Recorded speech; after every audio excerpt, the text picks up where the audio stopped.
Siglo XX en España. Comienza con el reinado de Alfonso XIII, que fue el último rey de la restauración borbónica. Se convirtió en rey nada más nacer, porque su padre murió justo antes, y fue su madre María Cristina la que reinó por él. He cumplido 16 años y ya tengo que reinar. ¡Vaya lata! Y encima, España está atravesando una crisis. En 1906, Alfonso XIII, con 20 años, se casó con Victoria Eugenia de Battenberg, nieta de la reina de Inglaterra, con la que tuvo 6 hijos.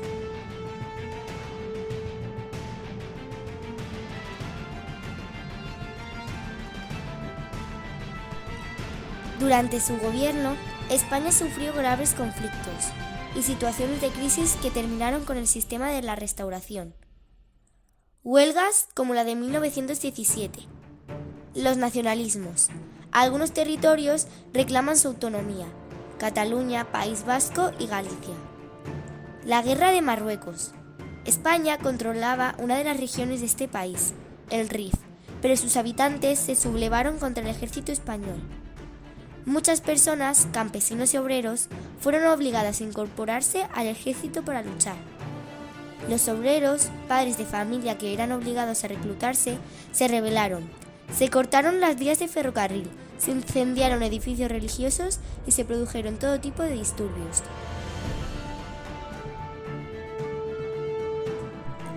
En 1923, el general Primo de Rivera dio un golpe de Estado e impuso una dictadura apoyada por Alfonso XIII.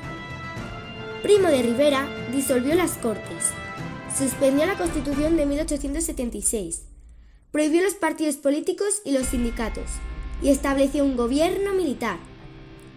Mi querido general Primo de Rivera, cuenta usted con todo mi apoyo. Perfecto, mi majestad. Este es mi plan. Adiós a las Cortes, adiós a la Constitución, adiós a los partidos políticos y a los sindicatos. Implantaré un gobierno militar. Durante su dictadura, Primo de Rivera contó con una economía favorable y finalizó la Guerra de Marruecos. Yo, Primo de Rivera, dimito. ¿Y ahora qué hago yo? He perdido todo el apoyo del pueblo.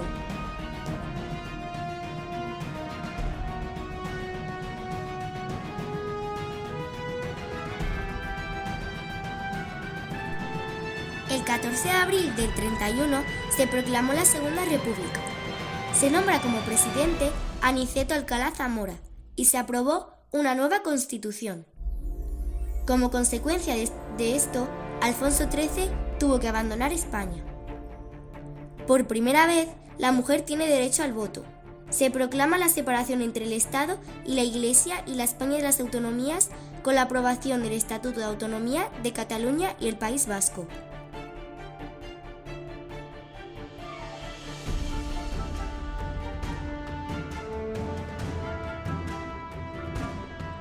A los 2 primeros años de la República se le conoce como bienio reformista y el presidente del gobierno es Manuel Azaña. En este periodo se realizan importantes reformas religiosas, del ejército, reforma laboral, reforma autonómica y reforma agraria. Tras las elecciones de 1933, llega al gobierno el Partido Conservador y se nombra presidente Alejandro Lerroux.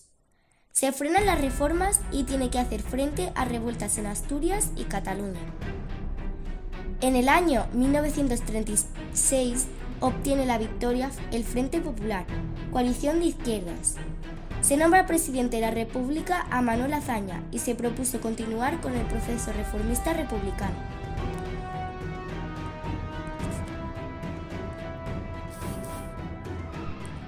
El 18 de julio de 1936, el general Francisco Franco, con la ayuda de parte del ejército, se levanta contra el gobierno de la República. Es el comienzo de la Guerra Civil Española.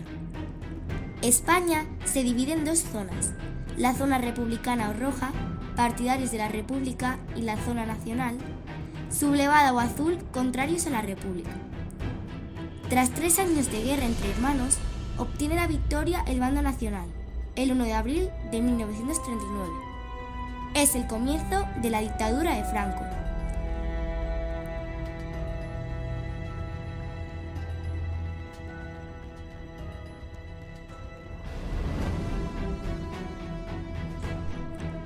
Como todas las guerras, la Guerra Civil Española tuvo un tiempo de sufrimiento en la que se combinaron el hambre, el miedo, el sufrimiento y la destrucción.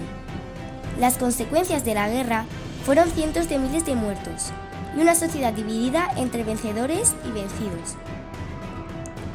La dictadura de Franco duró desde el final de la guerra de 1939 hasta su muerte, en 1975. Tras la guerra, el general Franco asumió todo el poder de forma autoritaria. Por eso, el periodo en el que Franco estuvo en el poder, del 36 al 75, se le conoce como franquismo. Perfecto.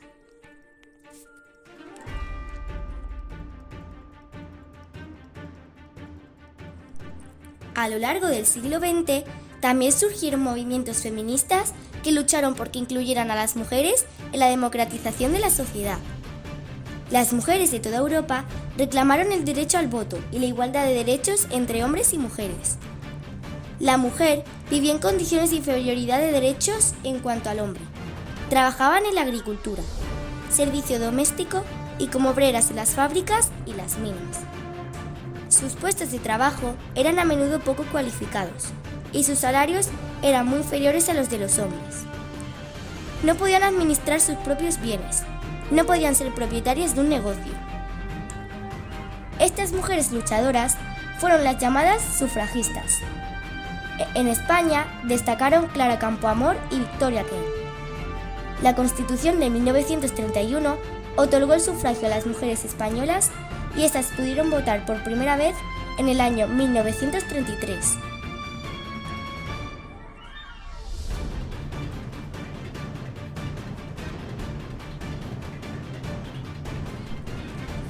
El franquismo suponía que todos los poderes recaían en una única persona, Franco. La inexistencia de una constitución que garantizase los derechos y libertades de los ciudadanos. La prohibición de los partidos políticos y los sindicatos obreros y la ausencia de elecciones. La existencia de un único partido, Falange Española, y un único sindicato, Central Nacional Sindicalista. Persecución y encarcelamiento de los que se oponían al régimen. Organización centralista del Estado y la supresión de las autonomías. Además, sufrimos unos años difíciles de posguerra, en los que faltaban productos de primera necesidad, así como materias primas o combustibles. Muchos alimentos estaban racionados y solo se podía comprar la cantidad que el gobierno determinaba mediante una cartilla de racionamiento.